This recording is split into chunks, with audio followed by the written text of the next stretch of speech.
Sou o professor Mariano Júnior, professor de História. Fiquei aqui com a responsabilidade de bater um papo com vocês a respeito da Primeira República Brasileira e da Era Vargas.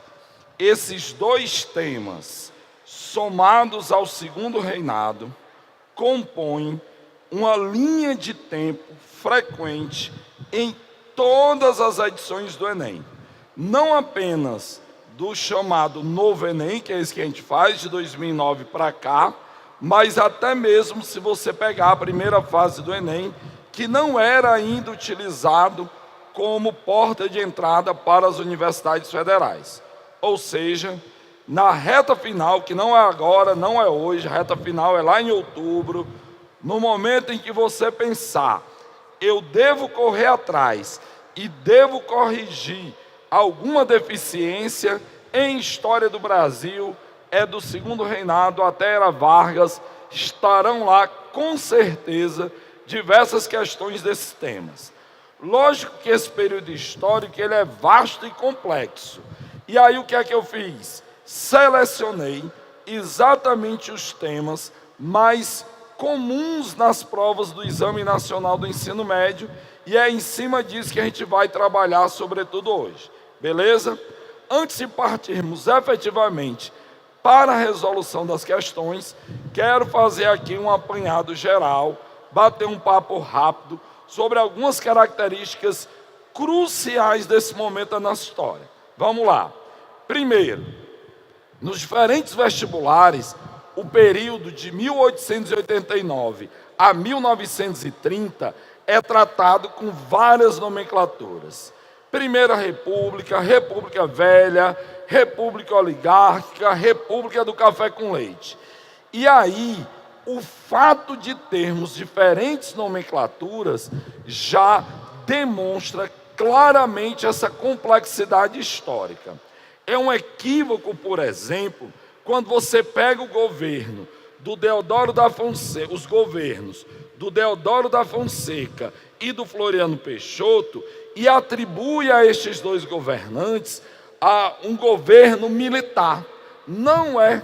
São dois militares ocupando a presidência dentro de uma estrutura política infinitamente mais complexa, como estou tentando demonstrar aí nesse slide.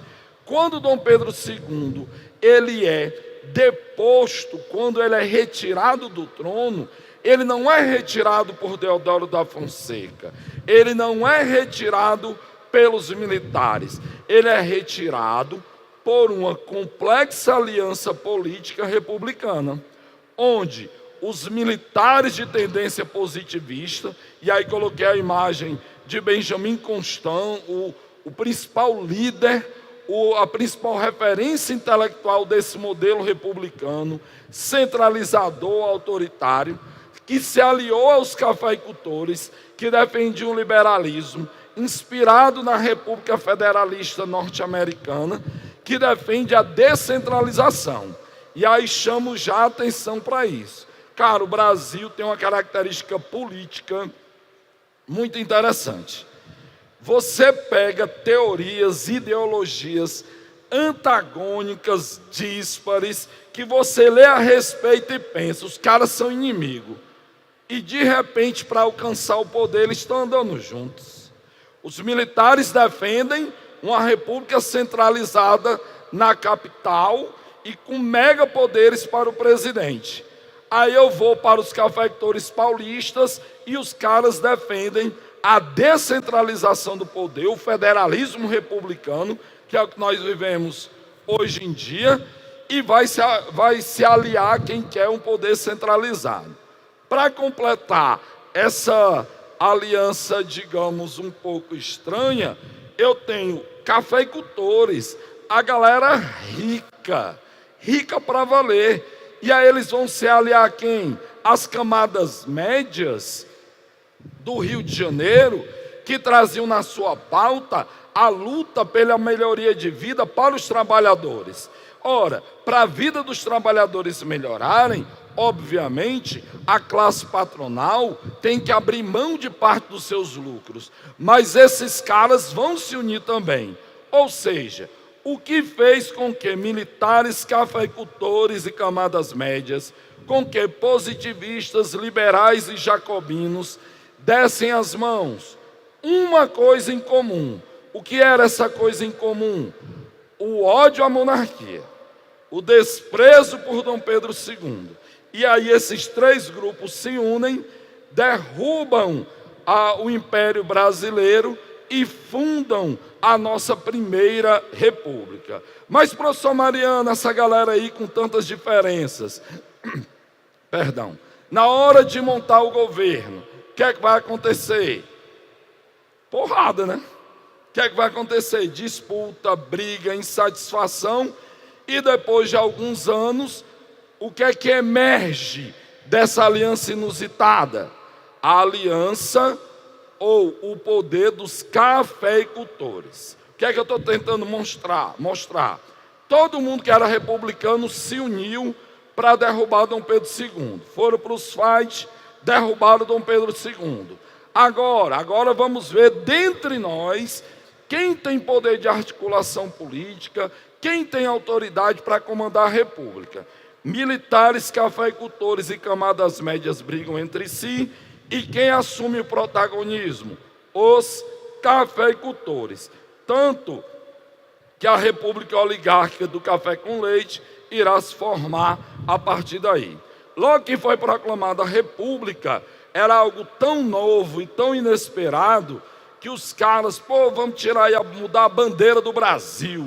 Aí criaram essa aí que você está vendo, levemente inspirada na bandeira dos Estados Unidos da América. Essa é uma coisa tranquila, não era para chamar muita atenção. Mas não se engane, era uma homenagem mesmo. Não era por um espírito de subserviência ao tio Sam, não.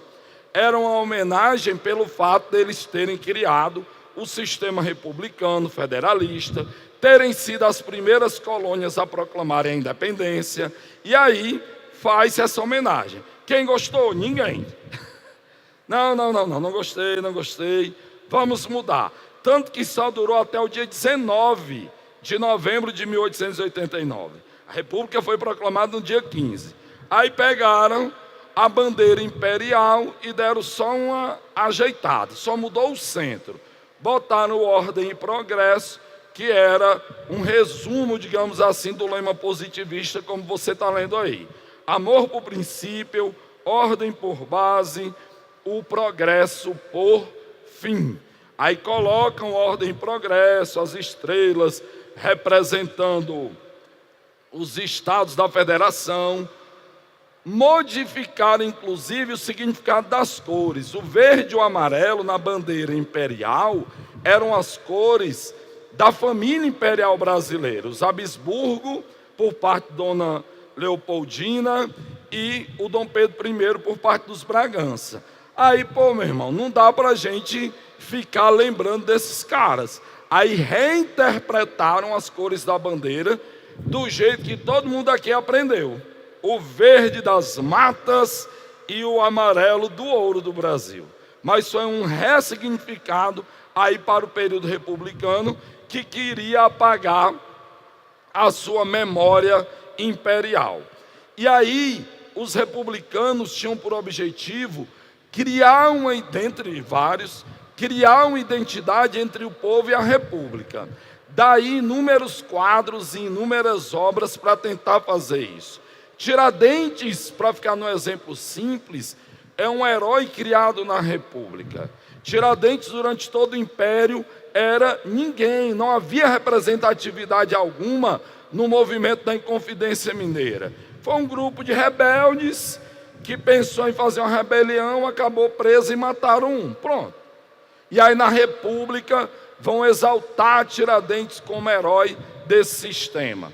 Vão tentar criar essa identidade entre o povo e o novo regime.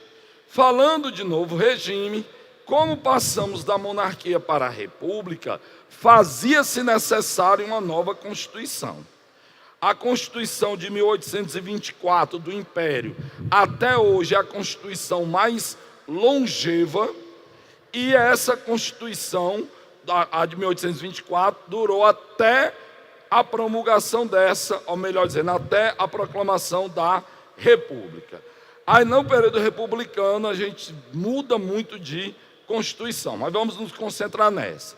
Se instituiu a República Federativa, como já falei, inspirada nos Estados Unidos, divisão dos três poderes, executivo, legislativo e judiciário, bicameral, Câmara dos Deputados e Senado, semelhante também aos Estados Unidos da América. Se você olhar para a Europa, por exemplo, você tem lá presidente, rei e o parlamento. Não tem esse negócio de deputado e senador. A ideia de dividir o parlamento em duas casas é típica da República Federativa. O senador tem por finalidade maior representar os interesses do Estado na capital. E os deputados, eles têm por objetivo maior representar os interesses do povo brasileiro como um todo, da coletividade. É lógico que não é bonitinho dentro de uma caixinha isso, mas a função do senador é, sobretudo, defender os interesses do seu Estado. Uma das principais mudanças, que é objeto de questões que nós vamos responder, o lance do voto. O voto no Império Brasileiro, quando teve a Constituição de 1824, voto masculino, censitário, indireto. Quando foi no final do segundo reinado, além de continuar censitário e masculino, o voto passou a ser exclusivo dos alfabetizados, excluindo 90% dos eleitores de então. Por que fizeram a reforma eleitoral no final do Império?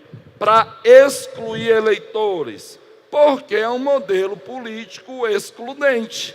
Tem muita gente votando, tem muita gente dando opinião, tem elementos diferentes da nossa classe dominante a tomar decisões. Não quero, então eu crio uma barreira contra isso.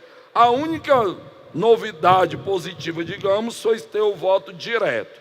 Quando veio a República, o voto ficou como está exposto aí. Universal masculino, maior de 21 anos, o voto direto, só que aberto. Na hora que você ia votar, o mesário olhava, está votando em quem, meu filho? Por que o mesário olhava? Porque se você não estivesse votando no coronel da região, tinha uns jagunços que iam bater um papo contigo depois. E o voto valia, mas a maioria das vezes não, a galera fazia uma fogueira lá com os votos, e você agradecer a Deus se não lhe jogassem dentro da fogueira. O voto, então, na República ganha uma mudança significativa, mas vai ser mais gente votando do que em relação ao Império, porque não se exige mais a renda, não se exige mais o voto censitário. Galera, era como se hoje em dia o voto censitário, a gente vai ter eleição esse ano, se exigisse para votar, o indivíduo tinha que ganhar pelo menos R$20 mil por mês. Quantas pessoas no Brasil estão nessa belíssima faixa de ganhos mensais? Não atinge 3%. Então esse era o objetivo do voto censitário, excluir. Acabou. Mas você vê aí que tem uma galera excluída. Não vota padre, não vota soldado, não vota mendigo. Não vota padre por conta da influência da Igreja Católica. Não vota soldado porque o governo tinha medo do seguinte: sai candidato aí um coronel, um general. Sai candidato um almirante da Marinha. O cabo perde a eleição. Se ele não gostar, ele dá uns tiros em alguém. Não, então deixa de lado. Lógico que isso é preconceito. Eles fizeram isso para excluir mais gente, mas a lógica foi essa. E mendigo aí era mais preconceito ainda. O cara era maior de idade, homem, era alfabetizado. Por que é que não vota? Não, é mendigo. Cara desse não tem nem onde morar, vai votar? Lógico que pode votar, mas eles vão excluir. Confirma-se o Estado laico é sem sem ter uma religião oficial e sem ter a ligação entre o Estado e qualquer tipo de religiosidade. Como é que isso afetou a vida do brasileiro? Antes, quando você ia casar, você casava na igreja e pronto. Com o fim do Estado, ou com a implantação do Estado laico, com o fim da religião oficial, você vai ter que ir no cartório casar. E a galera não queria ir, porque na cabeça deles, de todo mundo, o casamento era o quê? Um sacramento da igreja católica. Eu tenho que dar satisfação ao padre e a Deus, eu não tenho que dar satisfação ao Estado. Por que é que eu vou lá dizer que vou casar? Não vou. E a galera não ia não. Não ia, desprezava a lei, não cumpria. Só nos anos de 1960 e 70 é que se tornou mais comum a galera ir até o cartório. Tanto que os órgãos públicos aceitavam a certidão de casamento da Igreja Católica como válida. A prática popular anulou a lei.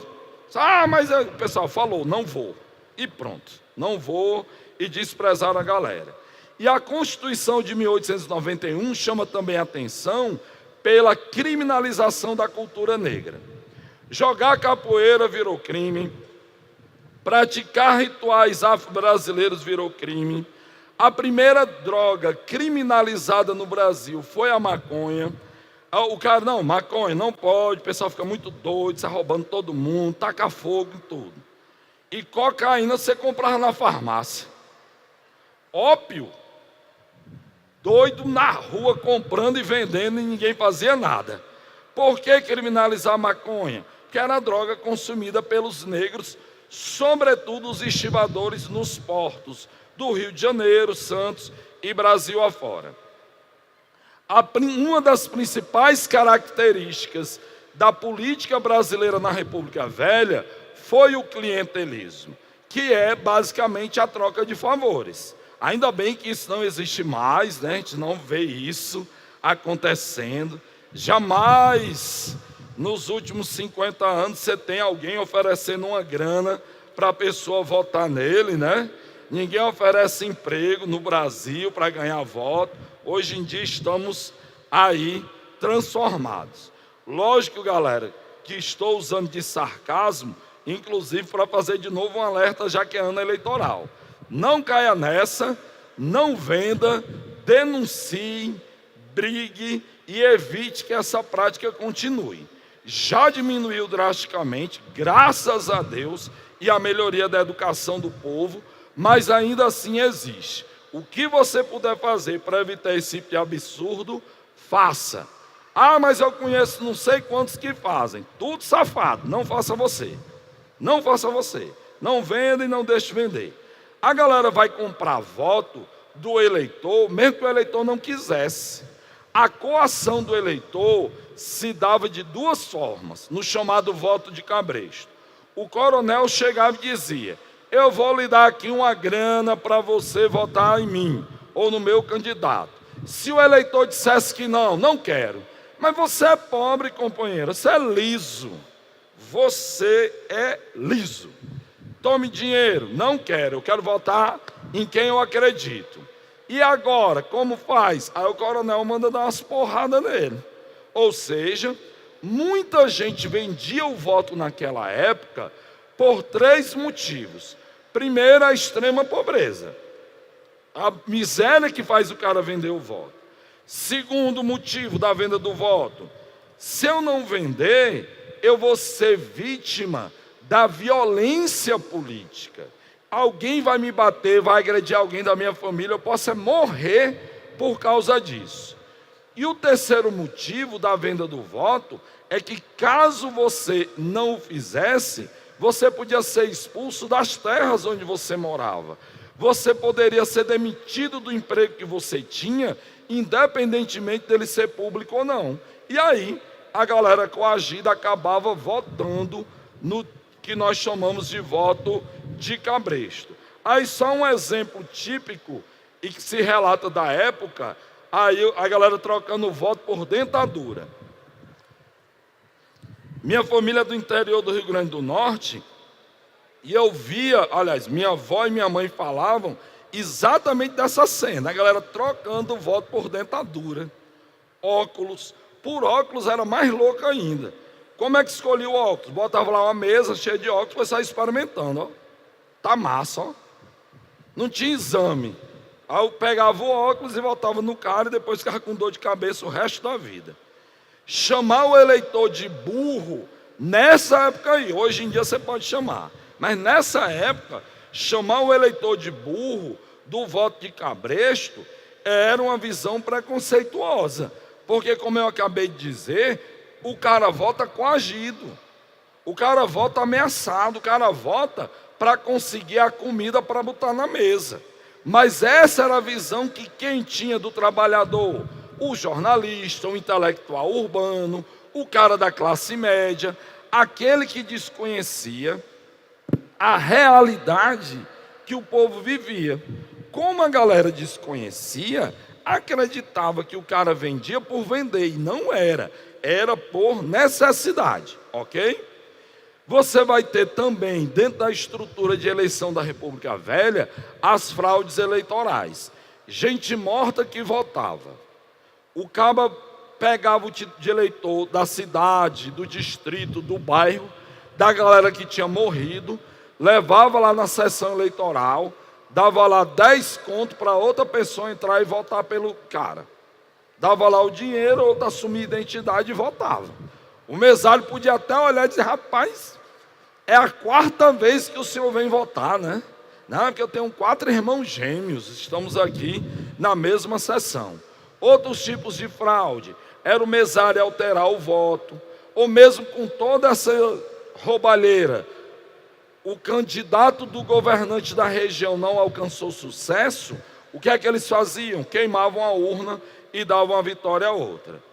Infelizmente, falei há pouco que a gente ainda tem o voto de cabresto, a venda de voto, e tento chamar a sua atenção para não fazer isso, mas no Nordeste e aqui no nosso interior, essa cena ainda acontece, que é o cara ter acesso à água, o político ou o fazendeiro, ele tem um açude ou ele tem um chafariz, e é muito simples, só tem acesso à água quem é meu aliado político.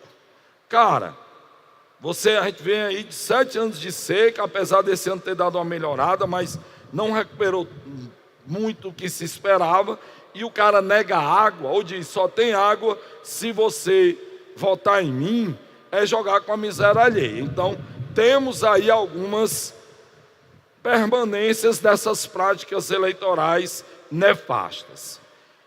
Por que República do Café com Leite?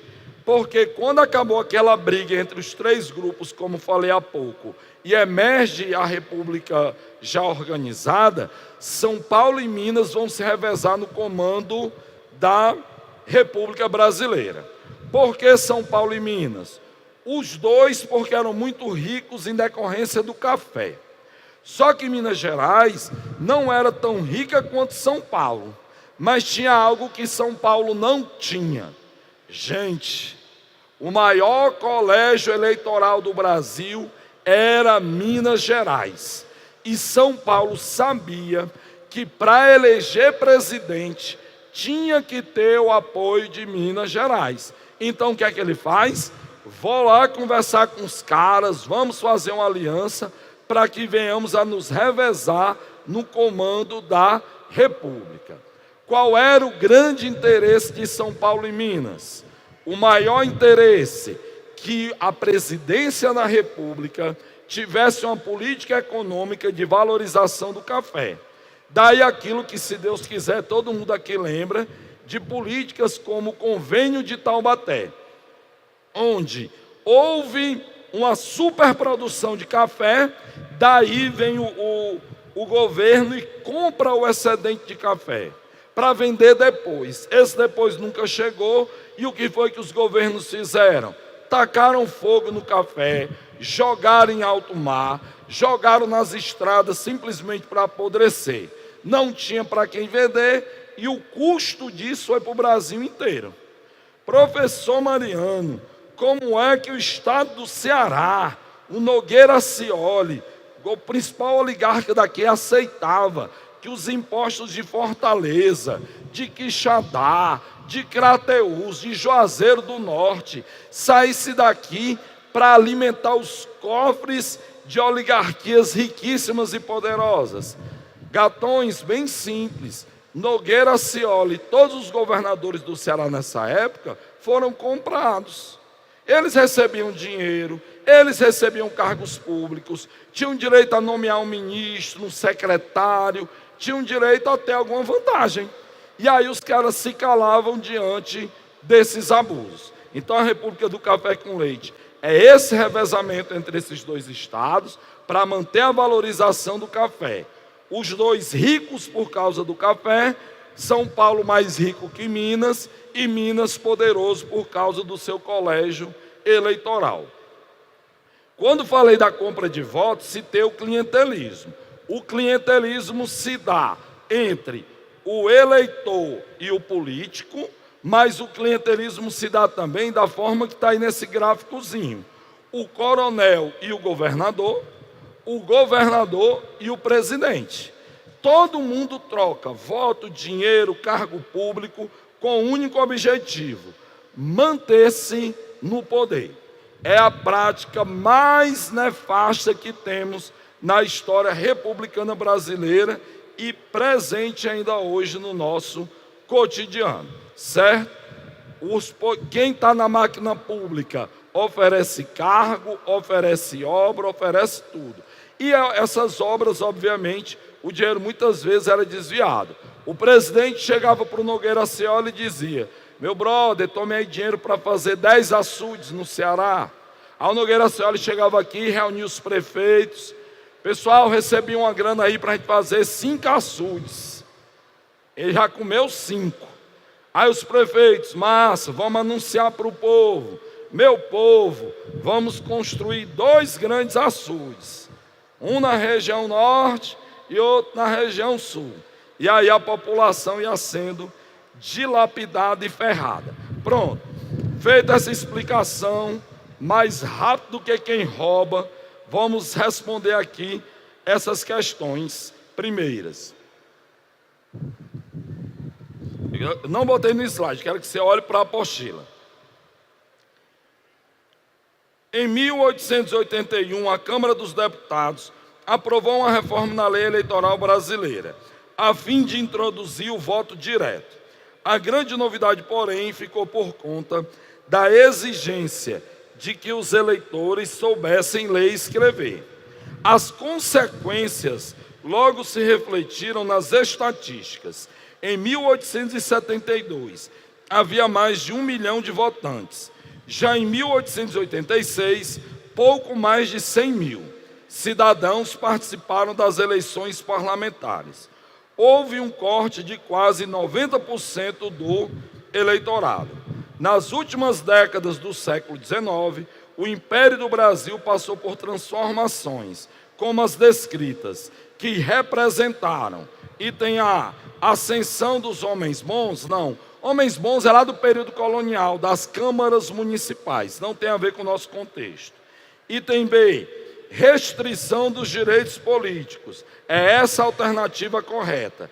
Eu tinha 1 milhão de eleitores, agora eu tenho 100 mil, porque passei a exigir a alfabetização.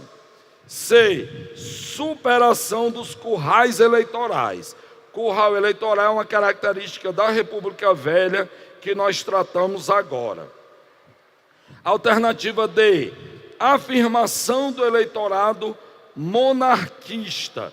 Não há relação com a questão. Ele está perguntando sobre direitos políticos e aqui está dizendo que aumentou ou diminuiu o número de eleitores vinculados ao Império. Item E, ampliação da representação popular. É exatamente o contrário. Você teve uma diminuição da representação dos eleitores. Então fica a alternativa B de bonitinho. Segunda questão, o coronel era fruto de alteração na relação de forças entre os proprietários rurais e o governo, e significava o fortalecimento do poder do Estado, antes que o predomínio do coronel nessa concepção. O coronelismo é, então, um sistema político nacional com base em barganhas entre o governo e os coronéis. O coronel tem o controle dos cargos públicos, desde o delegado de polícia até a professora primária. O coronel hipoteca, ou seja, dá o seu apoio, empresta seu apoio ao governo, sobretudo na forma de voto. No contexto da Primeira República no Brasil, as relações políticas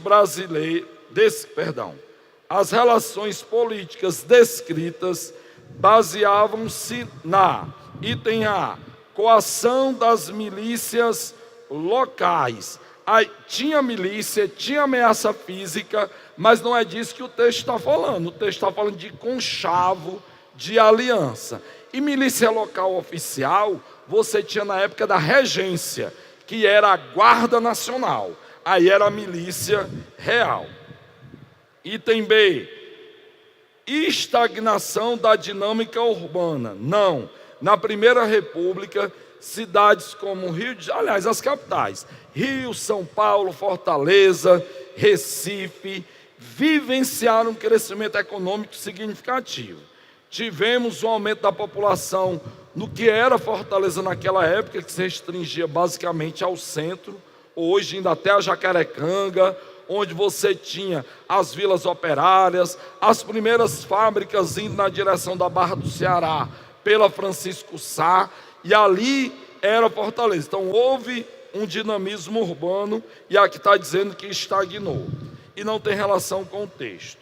Alternativa C, valorização do proselitismo partidário. O que é proselitismo partidário?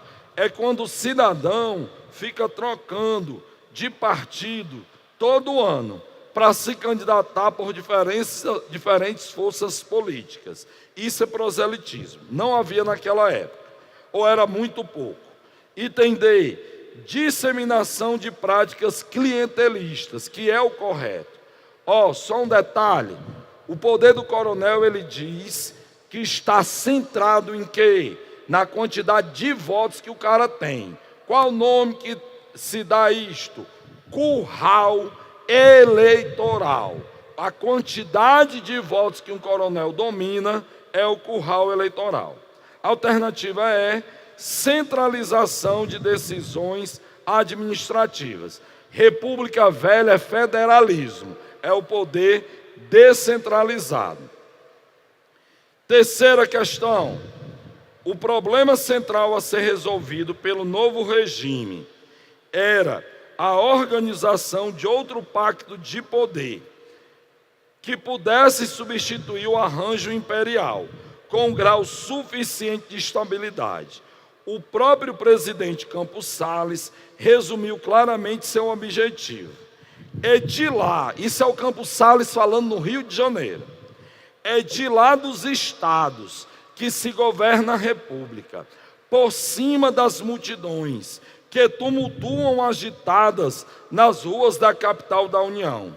A política dos estados é a política nacional. Nessa citação, o presidente do Brasil no período expressa uma estratégia política no sentido de: o que é que Campos Salles está dizendo? Você está vendo o povo aí na rua? Você está vendo a greve? Você está vendo a rebelião?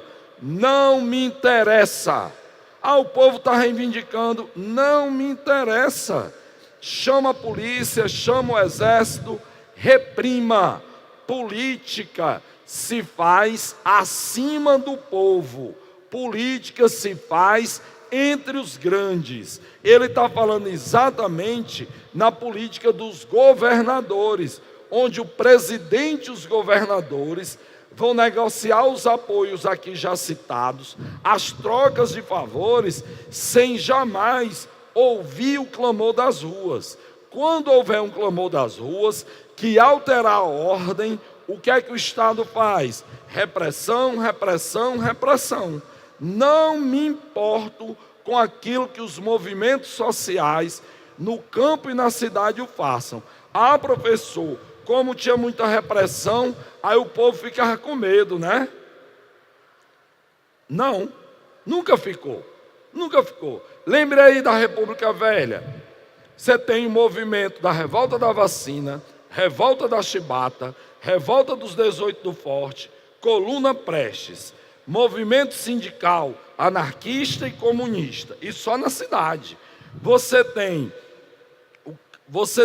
na República Velha, no campo, o Cangaço, Canudos, Contestado.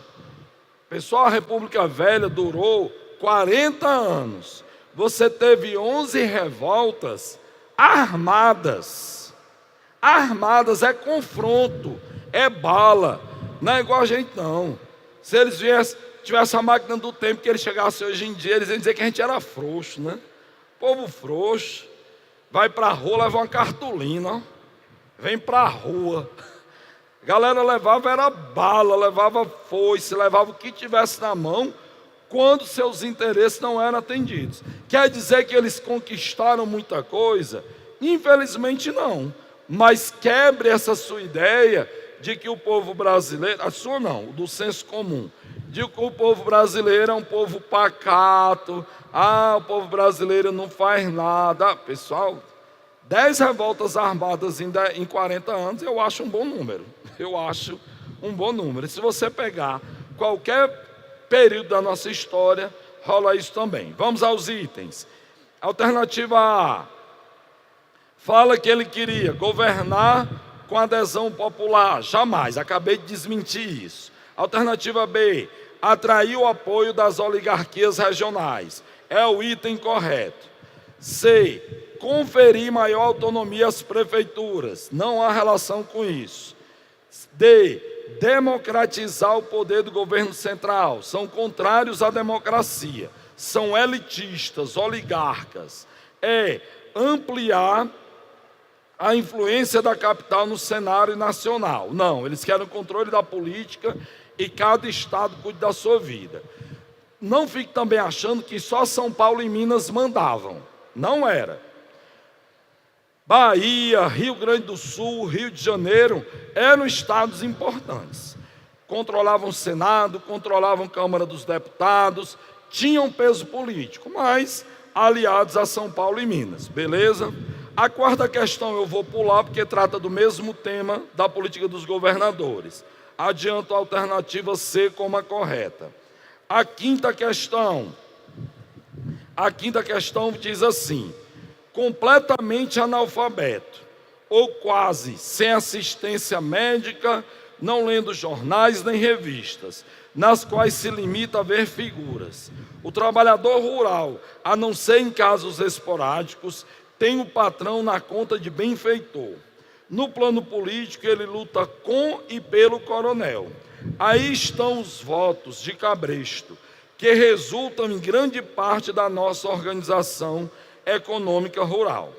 O coronelismo, fenômeno político da República, da Primeira República, tinha como uma de suas principais características o controle do voto, o que limitava, portanto, o exercício da cidadania. Nesse período, essa prática vinculada a uma estrutura social, aí pergunta qual é a estrutura social da época. Aí fala, igualitária, não era, com nível satisfatório de distribuição de renda, menos ainda. Item B, estagnada com a relativa harmonia entre as classes. Acabei de citar 10 rebeliões, não tinha essa harmonia, não era estagnada. Tradicional, com a manutenção da escravidão nos engenhos, como forma produtiva típica. Item completamente fora de contexto, porque não tinha mais escravidão nem nada disso. Alternativa D, ditatorial, não era ditatorial, era uma república oligárquica, mas o Estado e as instituições funcionavam, aí perturbada por um constante clima de opressão mantido pelo exército e polícia. Não tinha opressão, mas não era culpa do exército. Item E, agrária, marcada pela concentração da terra e do poder político local e regional. É essa a alternativa correta. Beleza? Ok? Vamos lá. Segundo tema da aula era Vargas. Pessoal, um dos fatores que melhor explica o fato de Getúlio Vargas ter ficado 15 anos seguidos no poder, dos quais 8, que é o Estado Novo, tendo sido uma ditadura aberta, violentíssima, e depois ele ainda ter sido eleito presidente, que depois ele volta, eleito, como ele mesmo disse, nos braços do povo. O que melhor explica isso? A habilidade política de Getúlio Vargas em ouvir os anseios populares e tentar minimamente atendê-los. Como que Getúlio fez isso? Durante a República Velha, o último presidente, Washington Luiz, em meio às grandes greves operárias, cunhou uma frase, ou pelo menos uma frase atribuída a ele: a questão social é um caso de polícia. O que é questão social? É acesso à moradia, transporte, emprego, educação. Aquilo que a população reivindicava nas ruas, ele, Washington Luiz, dizia que o governo não tinha nada a ver com isso. Vivíamos num Estado liberal, numa economia liberal. Você está achando seu salário baixo? Peça demissão. Vá atrás de outro com salário melhor. Não reclame. O Estado não tem que intervir na relação entre patrão e empregado. Mas é legal que ele dizia isso. O Estado não deve se meter na relação entre patrão e empregado, mas a polícia sempre aparecia para bater no empregado, nunca no patrão. Era uma regra. E aí o que é que Getúlio Vargas fez? Ele, na campanha eleitoral de 1929 e 30, ele vem parafraseando Washington Luiz, dizendo o seguinte: a questão social é um caso de política. Getúlio Vargas foi o primeiro governante do país, ao invés de apenas oprimir os trabalhadores do campo e da cidade, fazer o quê? Sentar e dizer: fale, meu filho, eu posso até lhe dar o não, muito provavelmente eu vou lhe dar mais nãos do que sim, mas eu vou lhe ouvir, fale. Ele dialoga com o movimento operário, escuta as suas reivindicações, conversa com a classe patronal, escuta os seus lamentos e vai jogar entre esses dois mundos. Getúlio Vargas se colocou como um habilidoso mediador. Ele foi um habilidoso mediador entre grupos sociais distintos e vai sim governar durante muito tempo devido a essa sua habilidade. Lógico que Getúlio Vargas, ele entra para a história com 2 apelidos. O primeiro é o mais famoso: Getúlio é o pai dos pobres. E o que é que os críticos dele diziam? É verdade.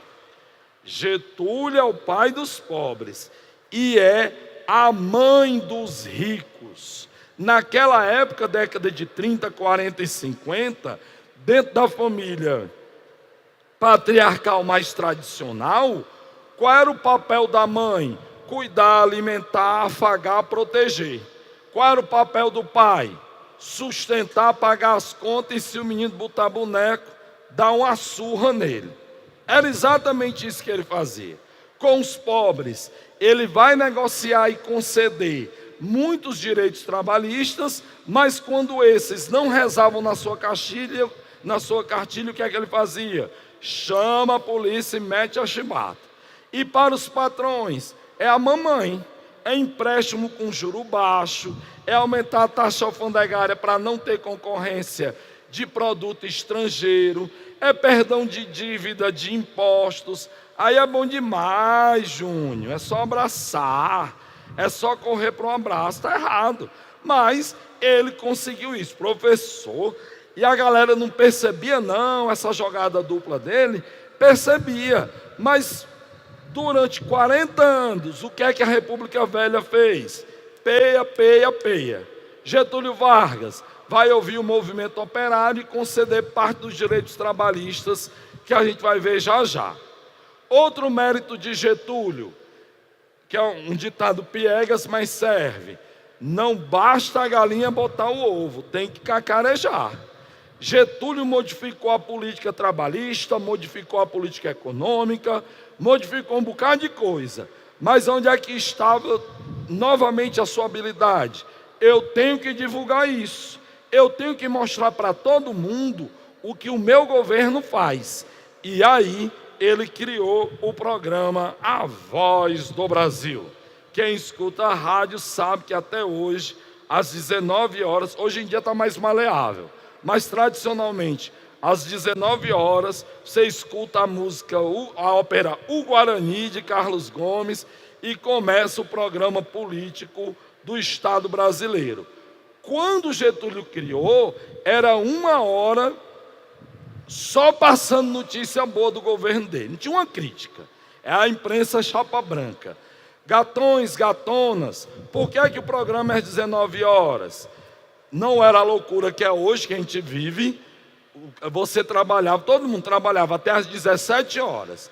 17 horas vai para casa, cata um menino na rua, no colégio, onde tiver, dá banho, todo mundo janta, senta. É década de 1930, tem TV não, papai. A diversão é ouvir o rádio. Professor, o pessoal se divertiu ouvindo o presidente? Lógico que não, pessoal. Mas às 20 horas começava a radionovela. Então a galera ligava o rádio esperando a hora de começar a novela. E aí era obrigado a ficar ouvindo Getúlio Vargas, o ministro, o assessor, quem quer que fosse, dizendo como ele era um caba maravilhoso. Na prática, o que é que existia? Uma censura desgraçada. Uma censura desgraçada. Getúlio Vargas criou o DIP, Departamento de Imprensa e Propaganda, para falar bem dele, para falar bem do governo dele, mas também para analisar a música. Ei, meu brother, essa música aqui não pode não. Você está falando dos problemas do país. Aí a galera vai refletir, achar que a vida está ruim e falar mal de mim. Está fora, a música era censurada. Antes do jornal ser publicado, ia lá um censor e lia. Não gostou? Tira essa notícia. Está fora. E assim ia. Música, cultura, arte, tudo vai ser censurado pelo Departamento de Imprensa e Propaganda. Lógico que quando eu digo censurado, não era divulgado na rádio nem LP.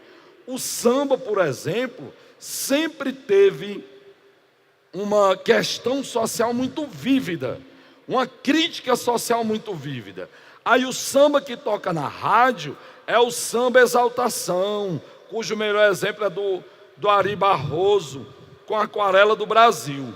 Mas você tem um samba de roda lá no morro, do Rio de Janeiro, de Salvador, de São Luís, que fala das mazelas do povo. Era censurado aquilo que era divulgado. O que a galera cantava por si só, não.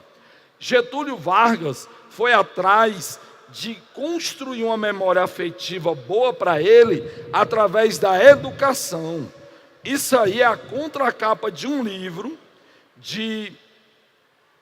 Agora eu esqueci o nome, que é uma matéria que já foi extinta. Que juntava... Droga, vamos lá. A história estava no bolo, já lembro. Botava lá na contracapa do livro, aí Getúlio com as criancinhas. Pessoal, em cada sala de aula tinha uma foto de Getúlio Vargas na sala. Já pensou hoje em dia? O menino voltava para casa chorando, né, com medo da foto do presidente. Cara, professor, o que é que ele ganha com isso? É um bocado de menino. Bebê, ele fez isso em 1935, 36, 37. Imagine um menino com 10 anos, 11 anos. Quando ele se candidatou em 1950, esse menino de 11 anos tem quanto? Tem 20, 22, 23. É o eleitor dele. É o cara que foi criado ouvindo que Vargas era perfeito. Professor, que homem inteligente, Getúlio Vargas. Era.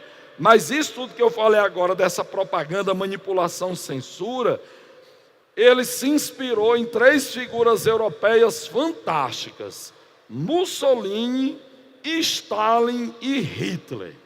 Esses 3 caras, quando morreram, eles não foram para o inferno porque Satanás ficou com medo. Não, fique por aí mesmo. É muito perigoso vocês virem para cá. Getúlio Vargas, criando essa identidade nacional, vai criar uma série de símbolos nacionais. Lembra que eu falei há pouco que a capoeira foi proibida na Primeira República? Quando veio Getúlio Vargas, a capoeira é um esporte nacional. Porque como ele era nacionalista, ele queria criar os nossos símbolos. E aí ele foi atrás. Qual é o esporte tipicamente brasileiro? Futebol é inglês. Basquete americano. Cricket inglês. Pô, eu preciso de alguma coisa do Brasil. O Ministério da Educação achou a capoeira. Esse pessoal é nosso. A capoeira é nossa. E aí entrou a capoeira como esporte nacional, mesmo vítima de preconceito. Eu morei a maior parte da minha vida no glorioso Conjunto Esperança. Conjunto Esperança, você pega, vai andando, você entra numa porta no armário de Nárnia, sai de Fortaleza, entra numa outra estação atemporal e é lá, e é massa. E aí tinha um grupo de capoeira de rua. Eu, pivete, vou lá para capoeira. Meu pai disse que se eu fosse, eu apanhava. Capoeira é coisa de vagabundo. Já está roubando. Eu tô lá jogando. Aí, não pode. Proibiu mesmo. Isso eu estou falando da década de 80, quando eu era moleque. Isso aqui era década de 30, 40. Ele transformou em esporte nacional, mas não conseguiu tirar essa pecha de ligada aos grupos subalternos. O samba, como é que ele fez para transformar o samba em música nacional? Passou a patrocinar as escolas de samba. Venha cá, os desfiles da escola de samba, que antes eram pagos do bolso dos próprios integrantes das comunidades, passam a receber patrocínio público. E aí Getúlio Vargas irá exigir que determinados temas saiam e outros entrem. Obviamente, Exaltação do Brasil era o maior exemplo. Tiradentes, de novo, é colocado como o mega herói. Como é que Getúlio fez isso? Na República Velha, Tiradentes era herói porque lutou pela República. E agora, por que ele é herói? É exemplo de trabalhador. O cara era Tiradentes, comerciante, alferes, que é militar. O cara tem várias atividades. Seja Tiradentes, trabalhe em várias atividades, seja um vencedor. Aí ele jogava essa conversa aí para a galera. Por que ele era chamado de pai dos pobres? Eu volto para esse slide, botei numa ordem diferente. Por que ele era chamado de pai dos pobres? Aí estão os direitos trabalhistas criados durante o governo Vargas. Salário mínimo regional, proibição da diferença salarial entre homens e mulheres, 8 horas de trabalho, descanso semanal remunerado, férias remuneradas, indenização do trabalhador quando ele é demitido sem justa causa, regulamentação do trabalho feminino e do menor e a criação da CLT. Qual dessas leis foi a ideia de Getúlio?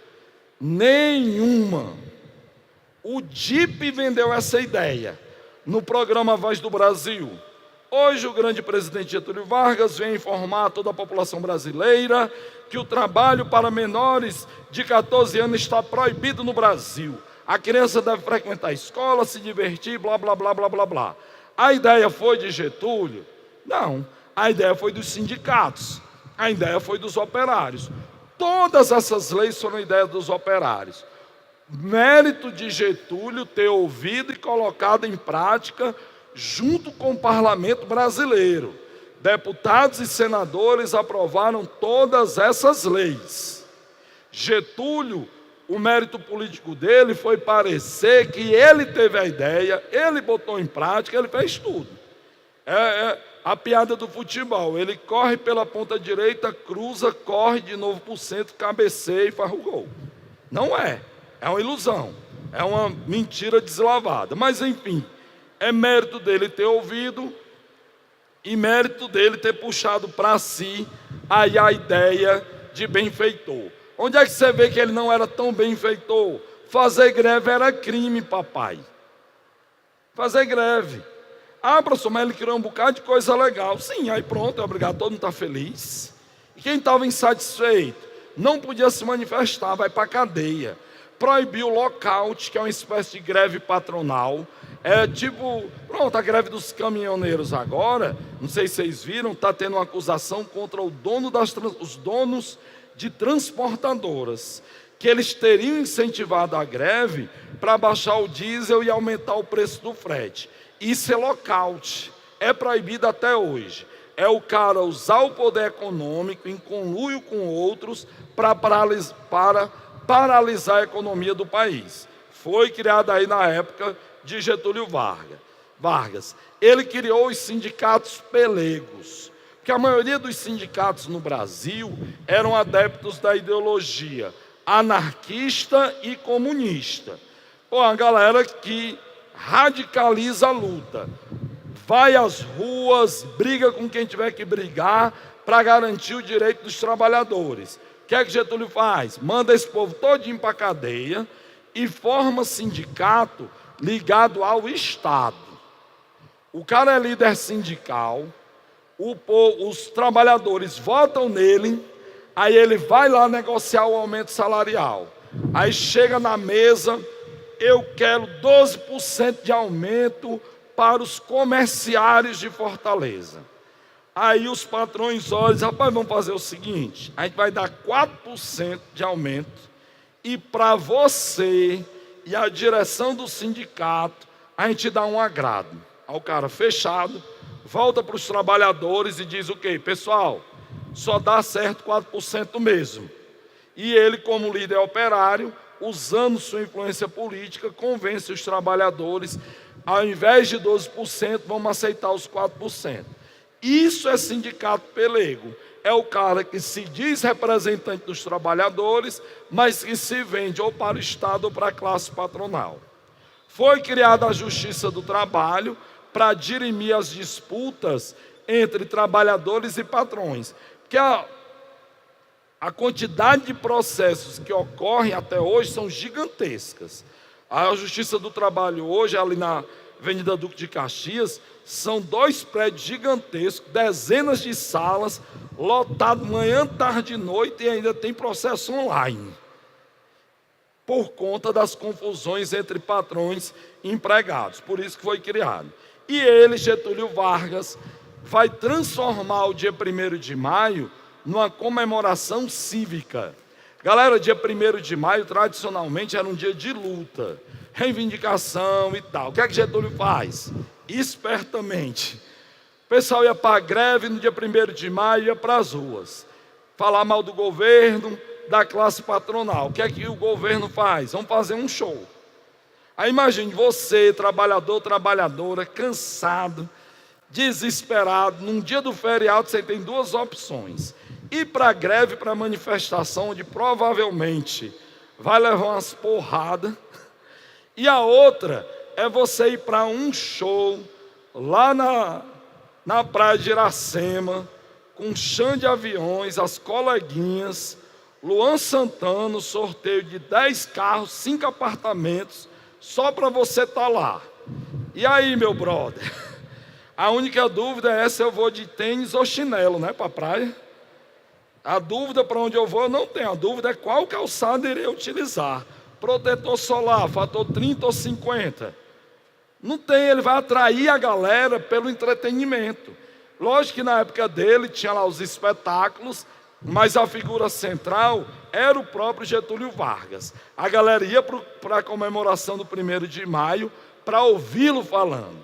Ele começava todos os discursos dizendo, trabalhadores do Brasil. A partir daí, todo presidente do Brasil buscou um adágiozinho para nos cumprimentar, né, para falar conosco na hora dos seus discursos.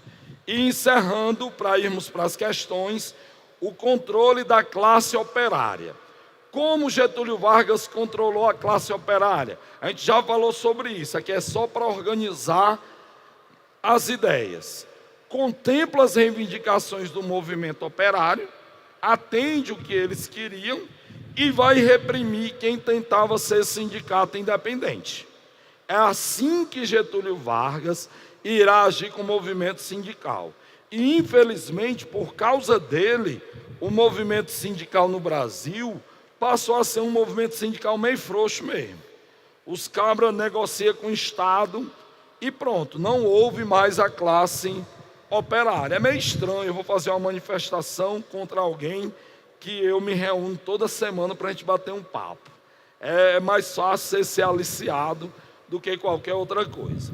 Vamos lá às questões de Era Vargas.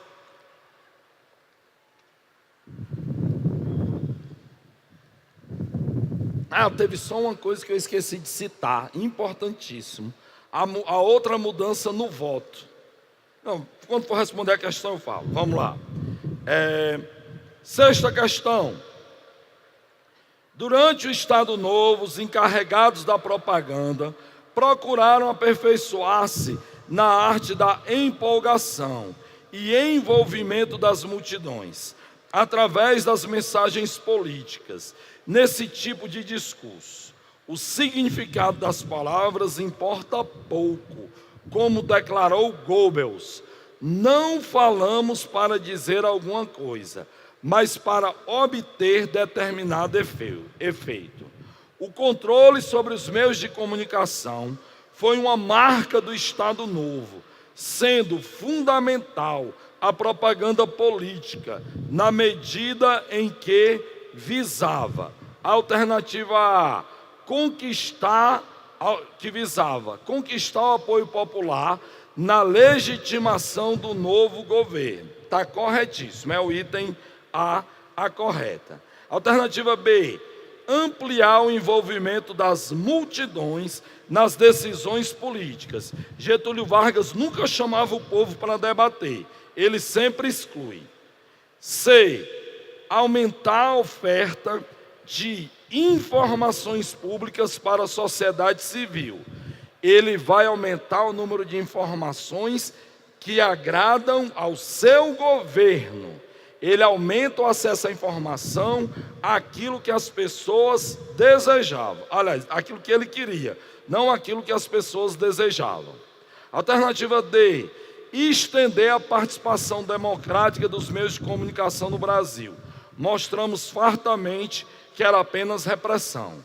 Item E, alargar o entendimento da população sobre as intenções do novo governo. Jamais.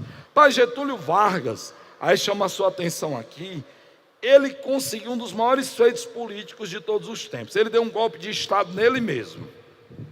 Porque ele era o presidente do Brasil desde 1930, com a Revolução de 30. Quando chegou o ano de 37, era para ter eleição direta e ele não podia se candidatar. Aí teve o golpe do Estado Novo, que ele deu para ficar no poder e fazia discurso dizendo o quê? Meu filho, trabalhadores do Brasil, o antigo governo não era bom. Quem era o antigo governo? Ele. E o pessoal olhava, achava meio estranho, né? Mas vamos para cima. Ele deu um golpe de Estado nele mesmo. Não tinha negócio de acesso à informação, não. O item é, já falei, alargar o entendimento. Está errado. Sétima questão. A regulação das relações de trabalho compõe uma estrutura complexa, em que cada elemento se ajusta aos demais. A justiça do trabalho é apenas uma das peças dessa vasta engrenagem. A presença de representantes classistas na composição dos órgãos da justiça do trabalho é também resultante da montagem dessa regulação. O poder normativo também reflete essa característica, instituída pela Constituição de 1934. A justiça do trabalho só vicejou no ambiente político do Estado Novo, instaurado em 1937. A crítica da referida instituição estatal, na conjuntura histórica abordada, teve por objetivo, ou seja, quando criaram a Justiça do Trabalho, Qual era o objetivo? Item A, legitimar os protestos fabris. Nós falamos aqui que fazer greve era crime, então está fora. Item B, ordenar os conflitos laborais. É esse o correto. E quando houve essa prova em 2016, a maioria dos alunos errou por não conhecer a palavra laboral no seu vocabulário. Laboral é de trabalho, é de labor. Laborar é trabalhar. Tem um significado original complicado, que é sofrimento, mas é o trabalho. Ordenar, organizar o conflito entre os trabalhadores e patrões. Alternativa C, oficializar os sindicatos plurais. Não, só podia ter sindicato fiel ao Estado. Alternativa D, assegurar os princípios liberais. Getúlio era antiliberal. É intervenção do Estado na economia, intervenção do Estado nos sindicatos, intervenção do Estado em tudo. Então, está fora aí essa brincadeira de liberalismo. Item E, unificar os salários profissionais. Não, aqui o item está dizendo que todo mundo ia ganhar a mesma coisa, independente da profissão. Não foi feito isto. Oitava questão. A Justiça Eleitoral foi criada em 1932, como parte de uma ampla reforma no processo eleitoral, incentivada pela Revolução de 30. Sua criação foi um grande avanço institucional, garantindo que as eleições tivessem o aval de um órgão teoricamente imune dos mandatários. Em relação ao regime democrático no país, a instituição analisada teve o seguinte papel. Galera, a Justiça Eleitoral foi criada para que os coronéis deixassem de comandar as eleições.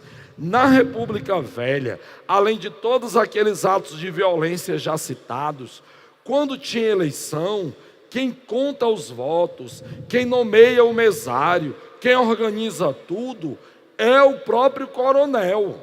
O coronel está disputando a eleição ou botou alguém de sua confiança e é ele que vai contar os votos no final. Não vai dar certo. Aí o que é que vai acontecer? Getúlio e o Congresso Nacional criam a Justiça Eleitoral para organizar as eleições e combater as fraudes. A criação da Justiça Eleitoral foi para combater as fraudes eleitorais. Como é que a Justiça Eleitoral vai combater as fraudes? Vai ser um funcionário público. É alguém nomeado pelo governo, mas não pelo governo local, é pelo governo federal. O cara, vai acontecer de novo esse ano, o cara que vem para finalizar o processo eleitoral no Ceará e mandar o resultado para Brasília, não é obrigatoriamente alguém daqui. É tudo dentro de uma máquina burocrática. Outra mudança essencial no voto a partir de 1932. O voto passou a ser universal. As mulheres que reivindicavam o direito ao voto desde o século XIX passaram a ter o direito ao voto em 1932. Em 1934, isso foi confirmado na Constituição. Antes apenas homens, agora mulheres. Manteve-se o critério do voto para os alfabetizados. Então, quem vai ter direito ao voto dentro da era Vargas? Homens e mulheres maiores de idade, alfabetizados. E o voto? Agora o voto é secreto. Não tem mais o mesário olhando em quem você está votando, não. Você vai lá para a cabine, anota no papelzinho, fecha, coloca na urna e pronto. Não tem como saber quem você votou. O voto secreto foi estabelecido aí com a Constituição de 34. Universal, secreto, direto e assim por diante. Como o tempo já está exíguo, a alternativa correta aí é a alternativa B. combateu as fraudes sistemáticas nas apurações. A 9ª questão diz assim, tem uma charge: haverá ainda quem resista à poderosa influência do partido mulherista. Na imagem da década de 30, há uma crítica à conquista de um direito pelas mulheres, relacionados com item A, redivisão do trabalho doméstico. Não, só um parêntese aqui. Uma das lutas, é meio louco isso, pelo menos eu acho. Uma das lutas do movimento feminista hoje é pela divisão dos trabalhos domésticos em casa. Nós homens somos de uma cara de pau absoluta. Mesmo aqueles que cumprem com obrigações domésticas, o cara termina de lavar a louça e pensa: eu sou o melhor marido do mundo. Eu quero uma estátua minha na porta dessa casa, pois eu lavei a louça, ajudei minha mulher. Ou seja, o trabalho era dela, mas como eu sou um cara mó legalzão, eu fui lá e lavei a louça. Como é o nome disso? Cara de pau, né? Cara de pau. Se todo mundo mora na casa, a louça é de todo mundo, o chão para varrer é de todo mundo, a cozinha é de todo mundo trabalha, todo mundo faz tudo. Mas homem é um bicho malandro, viu? Fica dizendo, não, a responsabilidade é da mulher. B, liberdade de orientação sexual. Isso é um debate do século XXI. O debate em torno da comunidade LGBT é um debate contemporâneo, não é da década de 30. O item C, garantia da equiparação salarial. Eu não falei aí que tinha na Constituição de 34 das leis trabalhistas a igualdade de salário entre homens e mulheres? Não há ainda. Os estudos do IBGE apontam que as mulheres vão ganhar o mesmo tanto que o homem, exercendo a mesma função, com a mesma qualidade, com tudo igual, até 2060. Massa, vai dar certo. Item D, aprovação do direito de divórcio. Não, o divórcio é uma lei criada na década de 70, 1976 para ser preciso. E o item E é o correto: obtenção da participação eleitoral das mulheres. 10ª e última questão. Fugindo à luta de classes, a nossa organização sindical tem sido um instrumento de harmonia e de cooperação entre o capital e o trabalho.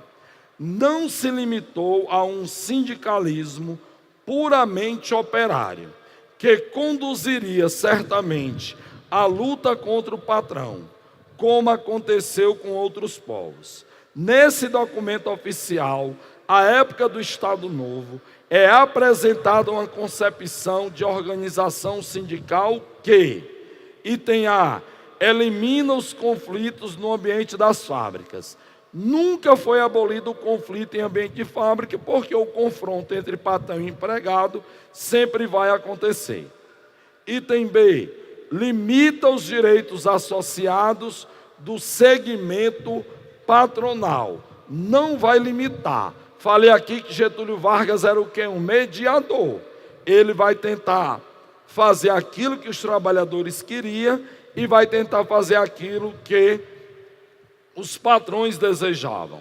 Alternativa C, orienta a busca do consenso entre trabalhadores e patrões, que acabei de citar, é a alternativa correta. Alternativa D, proíbe o registro de estrangeiro nas entidades profissionais do país. Nunca houve essa proibição. Item E, desobriga o Estado quanto aos direitos e deveres da classe trabalhadora. Vimos aqui que é no Estado varguista que esses direitos serão incorporados, confirmando aí que a alternativa correta é a alternativa C. Galera, muito obrigado pela atenção de vocês. Desejo um final de semestre aí de estudo, dedicação, resistência física, intelectual e espiritual, para continuar estudando e que cada um alcance aí seus objetivos. Até a próxima.